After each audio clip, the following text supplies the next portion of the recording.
Benih Rahasia Sang Pewaris episode 51. Aku tidak mengerti mengapa kau mengkhianati ibu saat itu. Bukankah dia cukup baik untukmu? Shira tidak dapat menahan diri untuk bertanya kepada ayahnya.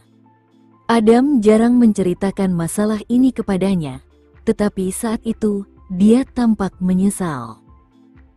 Ini semua salahku. Tetapi aku tidak pernah mengkhianati ibumu dengan sengaja. Aku membuat kesalahan ketika aku pergi minum-minum dan bersosialisasi. Rahel baru saja lulus dari universitas dan bekerja di bagian pembelian saat itu, jadi kami memiliki Livy secara tidak sengaja. Mendengar itu, Shira mengernyitkan alisnya. Kamu mabuk berat, tapi bagaimana dengan Rahel? Kurasa dia tidak mabuk. Aku dipaksa oleh klienku untuk minum sampai aku hampir mati di meja, dan ketika aku bangun, Rahel sudah berada tepat di sampingku. Aku sudah menunggu untuk berterus terang kepada ibumu tentang hal itu, tetapi dalam waktu kurang dari sebulan, ibumu. Shira tidak butuh penjelasan rinci dari ayahnya. Lagi pula, ia sudah memahaminya dengan baik sebagai orang dewasa. Ayahnya saat itu sudah menjalankan perusahaan konstruksi. Meskipun skalanya kecil, ia memperoleh penghasilan miliaran per bulan. Wajar saja, Rahel pasti sudah menyusun rencana untuk merayu ayahnya. Bahkan jika ibunya masih hidup, Rahel akan tetap berusaha menghancurkan keluarga mereka. Oleh karena itu, setelah ibu Shira meninggal, Rahel melahirkan Livy dan segera menikah dengan ayahnya. Kecerobohan kulah yang menyebabkan apa yang terjadi 5 tahun lalu. Aku berutang kepadamu, jadi aku ingin mengganti rugi kepadamu dengan perusahaan ini. Adam telah menulis surat wasiat untuk mendistribusikan asetnya dan Shira akan mendapatkan bagian terbesar. Aku tidak ingin perusahaan ayah. Aku hanya ingin ayah tetap sehat, Shira berkata dengan tulus. Tepat saat itu, terdengar ketukan di pintu. Seorang pria yang tampaknya berusia 50-an memasuki bangsal, ditemani oleh seorang asisten yang membawa sekeranjang buah. Adam, kudengar kau begitu sedih hingga harus dirawat di rumah sakit. Jadi aku datang menjengukmu. Pria itu memasuki bangsal dengan senyum palsu di wajahnya. Ketika Adam melihatnya, wajahnya langsung memerah saat dia berteriak, "Dasar pria hina, Prasetya. Kau pikir aku sasaran empuk, kan? Tinggalkan tempat ini sekarang juga." Shira langsung waspada. Saat menatap pria paruh baya berpakaian rapi di depannya, dia tahu bahwa pria ini berniat jahat. Saat melihat reaksi ayahnya saat berkunjung, Shira berasumsi bahwa pria itu adalah orang yang mengakuisisi perusahaan ayahnya. "Ceka, Adam, kenapa kamu masih saja berjuang sampai saat ini? Serahkan saja perusahaan kepada kami, dan kamu bisa pensiun dengan tenang." Pria itu tampak baik, tetapi sebenarnya dia sedang mengejek ayahnya. "Aku tidak akan bernegosiasi dengan orang-orang sepertimu. Kau tidak bisa mengambil perusahaanku dariku." Dada Adam berdegup kencang, jelas-jelas marah dengan kata-kata Prasetya. "Aku tidak peduli siapa kamu, tapi tolong tinggalkan bangsal ayahku." "Wah, ini dia. Pasti putrimu. Cantik sekali." Prasetya menatap Shira dengan sedikit genit di matanya. Sekilas orang bisa tahu bahwa dia tampak seperti orang tua bajingan di jalanan. Di bawah tatapannya yang tajam, Shira merasakan bulu kuduknya berdiri saat dia mengusirnya dengan dingin dengan berkata, "Silakan pergi." "Kenapa terburu-buru, cantik? Aku di sini hanya untuk mengobrol sebentar dengan ayahmu sebelum aku pergi." Prasetya kemudian menatap Adam dan menyombongkan diri, lihatlah bagaimana keadaan telah berubah. Perusahaan akhirnya akan berada di tanganku. Perhatikan situasi, Adam. Kau seharusnya menikmati hidup setelah bekerja keras selama bertahun-tahun. Hentikan saja perusahaanmu. Bagaimanapun juga, itu akan menguntungkan kita berdua. Sekali lagi, Adam begitu marah hingga dadanya mulai naik turun. Ketika Shira melihat ayahnya marah, dia teringat dokter yang mengatakan untuk tidak membuatnya terlalu emosional, atau itu akan memicu serangan jantung. Pada akhirnya, Shira tidak dapat menahan amarahnya dan mengambil pisau buah di atas meja. Sudah kubilang pergi, kau dengar aku? Prasetya langsung ketakutan saat melihat ini, jadi asistennya segera memegangnya. Wah! Kamu punya putri yang pemberani. Tidak buruk juga bersikap sombong di usia muda. Aku suka kamu, kata Prasetya sambil menatap Shira dengan pandangan puas. Shira merasa jijik padanya, tetapi dia tidak tahu bagaimana menghadapi orang seperti ini. Keluarlah. Shira melangkah maju lagi. Sebelum Prasetya pergi, dia tidak lupa memprovokasi Adam dengan berkata, Adam, aku sudah mengatakan apapun yang ingin kukatakan. Jangan dorong aku ke dalam situasi yang sulit. Setelah mengucapkan hal tersebut, Prasetya melirik ke arah Shira dan melanjutkan, kudengar kamu memiliki 2 putri.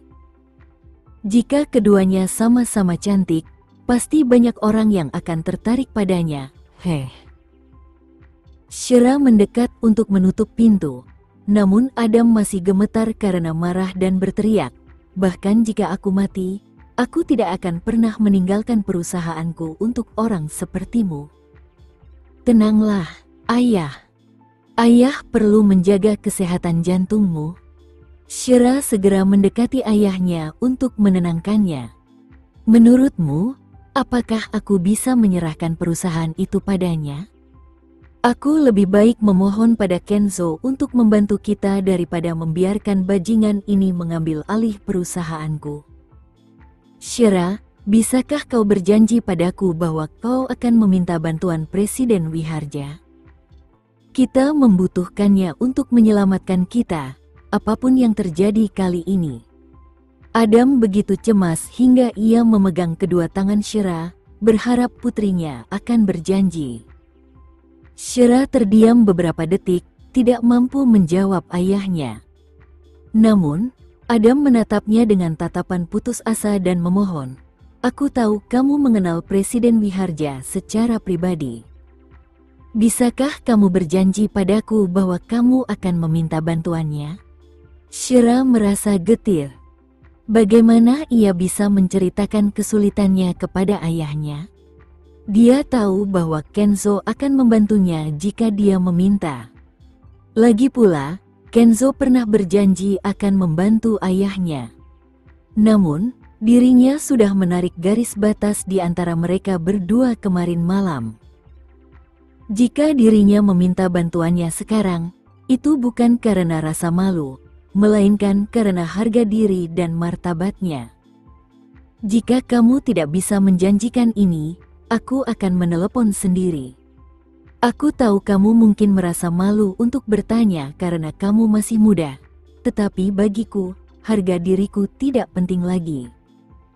Setelah melepaskan tangannya, Adam menyadari bahwa dia tidak bisa lagi menaruh harapan pada putrinya.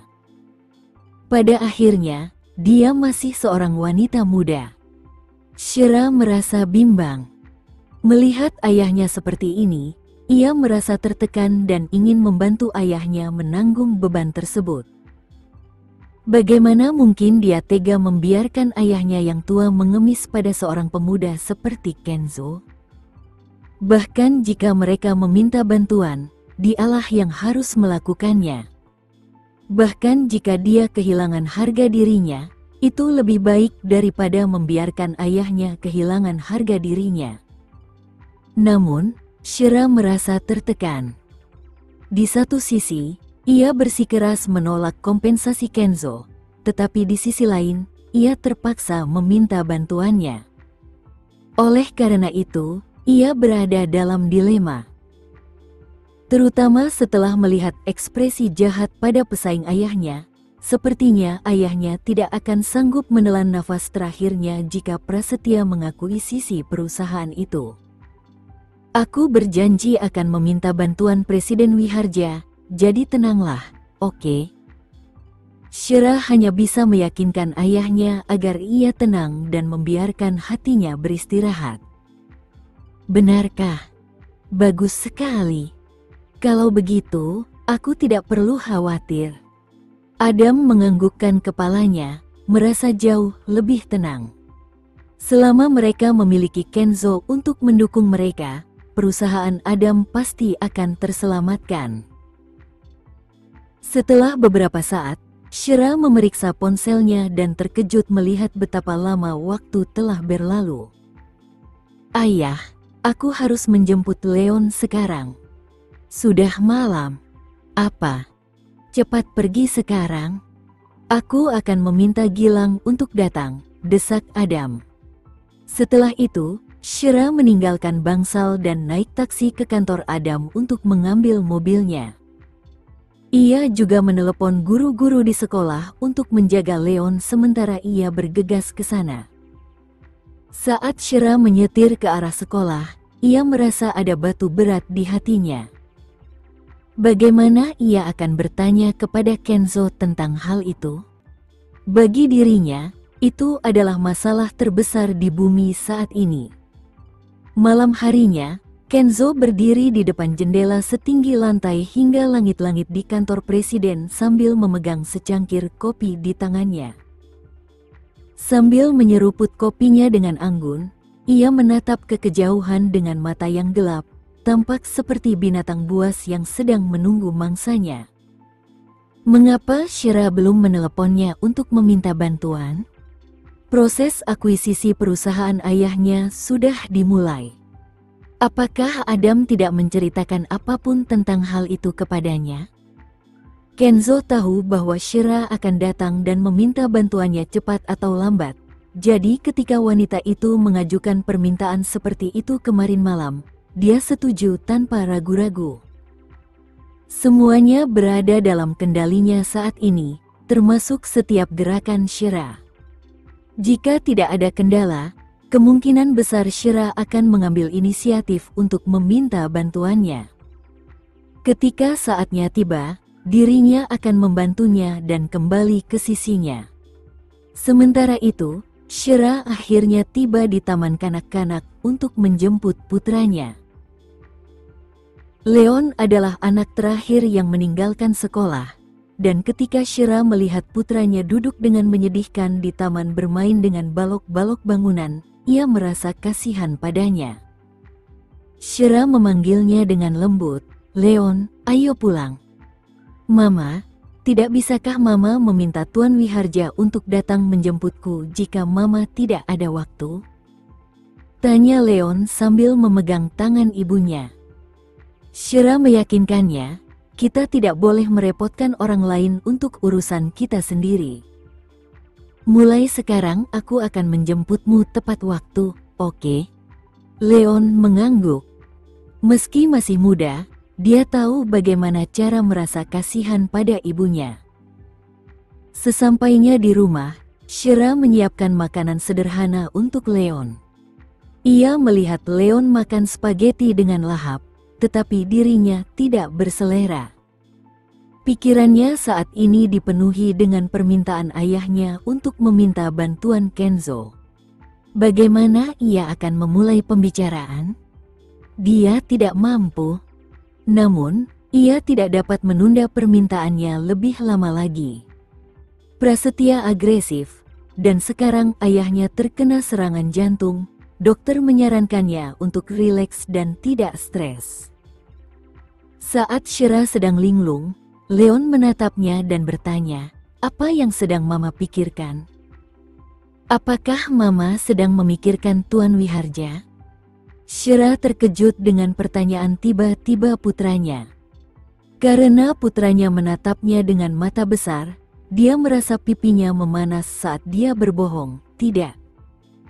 Aku sedang memikirkan pekerjaan dan kakekmu. Dia jatuh sakit dan saat ini berada di rumah sakit. Apa yang terjadi dengan kakek? Tidak ada yang serius. Dia hanya stres. Kalau begitu, tolong beritahu kakek untuk menjaga diri. Aku ingin menemuinya besok. Tentu. Aku akan mengajakmu menemuinya besok. Shira memutuskan bahwa Leon akan senang jika ayahnya mau menghiburnya. Mama, menurutku Tuan Wiharja adalah pria yang baik. Kamu harus mempertimbangkan untuk menjadi pacarnya, usul Leon sambil mengedipkan matanya. Bagi Shira, Leon tampak dan terdengar seperti pria tua yang khawatir. Sementara itu, wanita itu geli melihat putranya bertingkah seperti orang dewasa, jadi dia terkekeh dan mengusap kepala putranya. Aku tidak ingin punya pacar untuk saat ini. Yang aku butuhkan hanyalah kamu. Bagaimana kalau orang lain merebut Tuan Wiharja? Tanya Leon cemas. Jika dia benar-benar menyukaiku, tidak akan ada orang lain yang bisa memilikinya. Begitu pula jika ada orang lain yang bisa merebutnya, itu artinya dia tidak menyukaiku, jawab Shira penuh arti. Mendengar itu, Leon tampak agak bingung. Ia tidak dapat memahami makna terdalam di balik kata-kata ibunya, jadi ia bergumam, bagaimana jika Tuan Wiharja benar-benar menyukaimu dan bukan orang lain?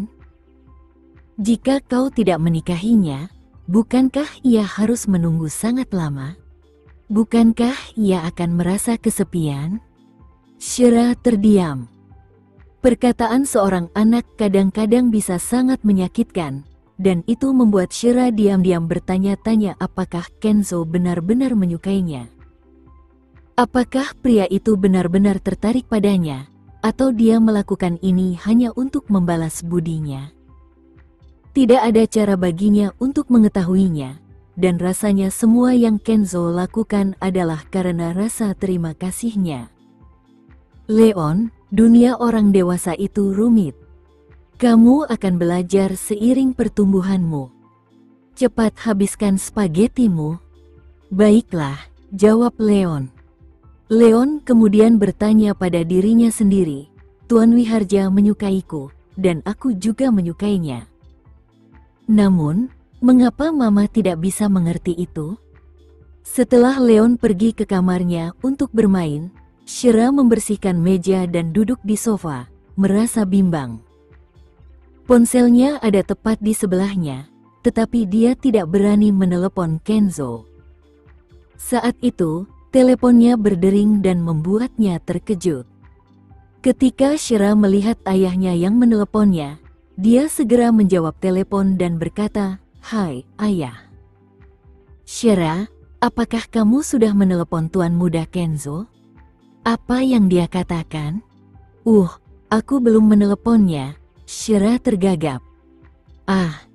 Aku tahu pasti kamu malu berbicara dengannya. Biar aku saja yang melakukannya." Adam tidak ingin lagi mempersulit putrinya. "Tidak, Ayah. Aku akan bertanya padanya. Ayah hanya perlu duduk dan beristirahat. Lagi pula, aku lebih mengenalnya daripada Ayah." Shira tidak ingin ayahnya yang sudah tua memohon padanya, dan menurutnya lebih tepat jika ia melakukannya. "Perusahaanku sekarang bergantung padamu. Telepon aku setelah kau bertanya padanya, oke? Aku juga ingin tahu pendapatnya." Awalnya Shira ingin menundanya, tetapi sekarang setelah ayahnya memintanya untuk segera menelepon Kenzo, dia hanya bisa menuruti perintah ayahnya. "Baiklah, aku akan memberitahumu setelah aku berbicara dengannya." Shira merasa tegang begitu menutup telepon. Seluruh tubuhnya mati rasa, dan dia masih tidak tahu bagaimana cara menyampaikannya kepada Kenzo. Sekarang, Memohon padanya bahkan lebih sulit daripada menerima kematian. Setelah meraih ponselnya, Shira masuk ke kamar dan menutup pintu. Ia duduk di samping tempat tidur dan menarik napas dalam-dalam beberapa kali sambil menatap ponselnya. Akhirnya, ia memberanikan diri untuk menghubungi nomor Kenzo. Saat panggilan itu tersambung, pikiran Shira masih kosong. Tiba-tiba, suara yang dalam namun lembut terdengar di telepon. "Halo." Kenzo tahu itu dia, jadi dia sengaja terdengar lebih lembut daripada biasanya di kantor. Pikiran Shira sedang kacau saat dia menyapa, "Selamat malam, Presiden Wiharja. Apakah aku membangunkanmu dari tidurmu? Sekarang bahkan belum jam 9 malam, dan aku belum tidur." Shira tak kuasa menahan diri untuk memutar bola matanya, ingin menamparkan dirinya sendiri. Ia tak sanggup berbicara dengannya tentang masalah itu. "Baiklah, aku menelepon untuk meminta bantuanmu," kata Shira sambil tergagap. "Apakah ini tentang akuisisi perusahaan ayahmu?" "Ya, benar. Kamu benar.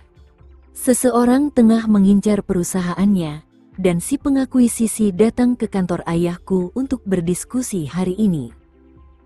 Namun, tekanan darah ayahku naik dan memicu serangan jantung akut, jadi aku..." Shira mengerutkan bibirnya. Shira terpotong oleh Kenzo yang menyalahkan dirinya sendiri.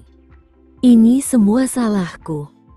Aku seharusnya mencegah hal ini terjadi, dan dengan begitu ayahmu tidak akan menderita."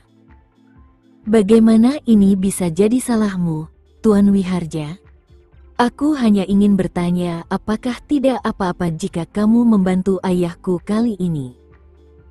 Jika kamu bisa membantu ayahku menyelesaikan akuisisi, aku akan melakukan apapun yang kamu inginkan untuk membalas budimu," kata Shira.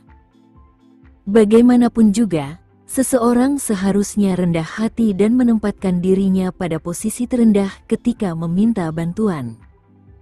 Kenzo, di ujung sana, terdiam beberapa detik, dan ketika berbicara lagi, suaranya serak. "Apakah kamu bersedia melakukan sesuatu?" Entah bagaimana, Shira merasakan aliran listrik mengalir di sekujur tubuhnya saat wajahnya memanas. Kenzo bahkan tidak mengatakan sesuatu yang menggoda, tetapi dia bisa merasakan tubuhnya sedikit lemas setelah mendengar kata-katanya. "Ya, aku akan melakukan apapun yang aku bisa untuk membalas budimu." Shira memejamkan mata dan mengerahkan seluruh kemampuannya kali ini. Bagaimanapun, dia tidak lagi punya harga diri di hadapannya. "Baiklah. Aku akan menyelesaikan akuisisi perusahaan ayahmu.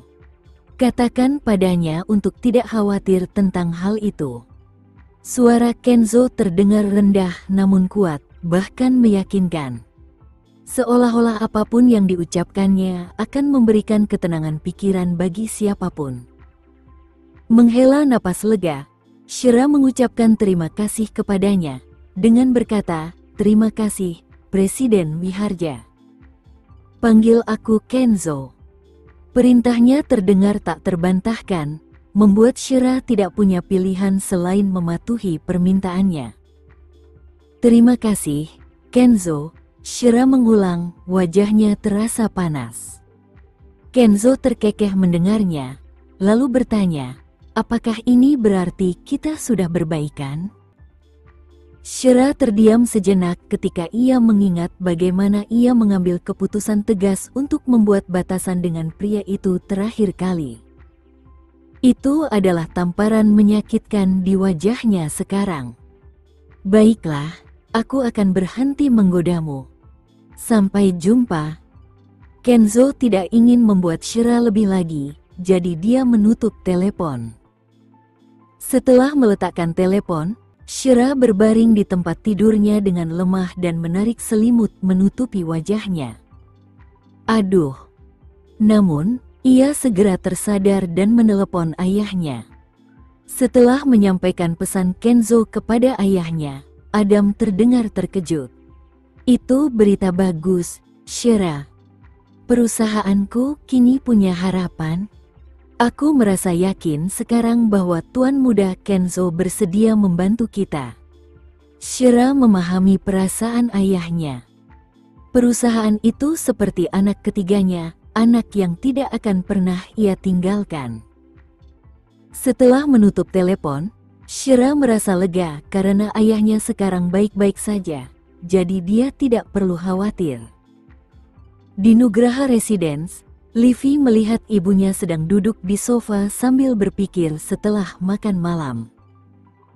Ketika dia turun ke bawah, ibunya masih di sana, jadi dia duduk di sampingnya dan bertanya, "Mama, apakah Mama khawatir dengan kondisi ayah?" Selain perusahaan suaminya, Rahel juga merasa tertekan karena pembicaraan suaminya dengan Shira sebelumnya. Suaminya mengatakan akan menyerahkan perusahaan kepada Shira dan kemudian kepada Leon, tetapi tidak menyebutkan sepatah kata pun tentang Rahel dan Livy. Tampaknya dia tidak akan membiarkan mereka berdua memiliki perusahaan itu lagi. "Livy, aku yakin kamu bisa tahu siapa anak kesayangan ayahmu. Kamu harus bekerja lebih keras." "Apa maksudmu aku tidak bekerja keras?" Ayah selalu memihak Shira, dan dia juga wanita yang licik. Livy tidak bisa mengakui bahwa dirinya tidak berguna. Rahel menyadari kemampuan putrinya sendiri, tetapi dia terlalu lelah untuk mengkritiknya, jadi dia menatap mata putrinya dengan tatapan serius. "Coba tebak apa yang kudengar dari ayahmu ketika aku kembali mengambil tasku sore ini." "Apa yang dia katakan?" "Ayahmu berencana untuk membiarkan putra Shira mewarisi perusahaan, dan dia juga saat ini sedang melatih Gilang agar dia bisa menikahi Shira di masa depan dan membantunya mengelola perusahaan." "Bagaimana dengan kita? Mama, bagaimana denganku? Apa yang akan kudapatkan?" Livy begitu cemas hingga ia melompat dari sofa dan menatap ibunya. "Apalagi yang kita dapatkan jika perusahaan akan diwariskan kepada Shira dan putranya? Kita tidak mendapatkan apapun.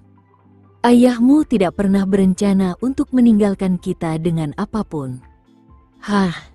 Akhirnya aku melihat sifat aslinya sekarang. Dia hanya peduli dengan Shira dan mantan istrinya. Kurasa hubungan kita tidak berarti apa-apa baginya. Rahel menggertakkan giginya karena marah. "Kita harus cari cara untuk mengambil alih perusahaan ayah, Mama. Kita tidak boleh membiarkan Shira dan putranya memiliki segalanya. Ayah sudah sangat kejam pada kita, jadi kita tidak perlu mengkhawatirkannya lagi." Livy sangat menginginkan perusahaan ayahnya karena tidak ada aset lain yang sebanding dengan perusahaan publik yang nilainya mencapai beberapa triliun. Seketika, ada kilatan kekejaman di mata Rahel. "Kau benar, Livy. Ayahmu terlalu keras pada kita. Dia bahkan tidak peduli pada kita. Kau harus mewarisi perusahaan. Maukah kau menuruti saranku, Livy?" "Tentu saja. Aku akan melakukan apapun yang Mama minta." Livy tumbuh di bawah perlindungan ibunya, jadi dia percaya bahwa semua yang dilakukan ibunya adalah untuk kebaikannya sendiri. "Kalau begitu, rayulah Gilang dan buat dia berdiri sejajar dengan kita. Dia akan sangat membantu kita saat kita memutuskan untuk mengambil alih perusahaan ayahmu." "Apa?" gerutu Livy dengan nada meremehkan. "Gilang. Dia hanya seorang manajer keuangan yang tidak penting di perusahaan ayah. Tapi dia adalah penerus perusahaan yang dipilih oleh ayahmu dan Shira akan bergantung padanya di masa depan. Ayahmu sudah begitu kejam kepada kita, jadi dia tidak bisa menyalahkan kita karena tidak setia kepadanya suatu hari nanti." Gilang akan sangat berguna bagi kita di masa depan. Rahel menatap putrinya dengan tenang, sudah memiliki rencana kasar di benaknya. HMPH, dia hanya pecundang. Membuatnya jatuh cinta padaku itu mudah sekali. Merupakan suatu berkah baginya untuk mendapatkan kekagumanku. Meskipun Livi dipaksa oleh ibunya untuk merayu Gilang, dia membenci latar belakang pria itu dari lubuk hatinya. Setelah mengenal seseorang seperti Kenzo, yang berwibawa dan elegan, tidak ada tempat bagi pria biasa di mata Livi. Bahkan jika dia tidak bisa menikahi Kenzo, dia tetap harus menikah dengan keluarga kaya. Bukankah perusahaan ayah akan diakuisisi, Mas? Bagaimana jika ayah tidak lagi memiliki perusahaannya? Tanya Livi dengan cemas. Apa terburu-buru? Keluarga Wiharja masih berutang budi pada Ibu Syera, jadi mereka pasti tidak akan tinggal diam dan akan melakukan sesuatu. Begitu Syera meminta bantuan mereka, keluarga Wiharja pasti akan membantu. Rahel yakin Syera akan meminta bantuan Kenzo. Syera tidak akan sekacau itu jika berpikir bahwa dia bisa menikahi Kenzo, kan? Tanya Livi dengan cemburu. Rahel yang khawatir berpikir bahwa apapun yang terjadi, keluarga Wiharja tidak akan pernah menerima seorang wanita dengan anak. Aku rasa keluarga Wiharja tidak akan menerimanya. Mereka bersikap baik padanya karena mereka membalas kebaikan Ibu Syera. Lagi pula, mengapa mereka menginginkan seorang wanita dengan anak yang lahir di luar nikah? Itu benar. Syera bahkan tidak pantas untuk pria tampan dan berkelas seperti Kenzo. Livi juga berpikir bahwa alasan Kenzo bersikap baik kepada Syera adalah untuk membalas kebaikannya dan bahwa dia pasti akan menikahi wanita lain di masa depan. Di pagi hari, Syera bangun, tetapi ia tidak bisa tidur nyenyak. Setelah sarapan, ia membawa Leon ke rumah sakit untuk menjenguk ayahnya.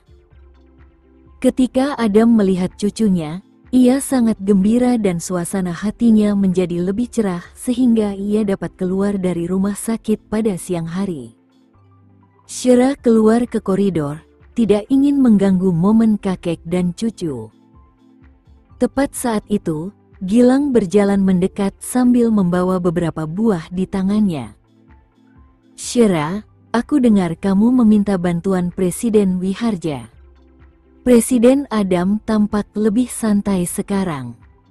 Syera mengangguk, tetapi hatinya terasa berat karena meminta bantuan datang dengan banyak tekanan.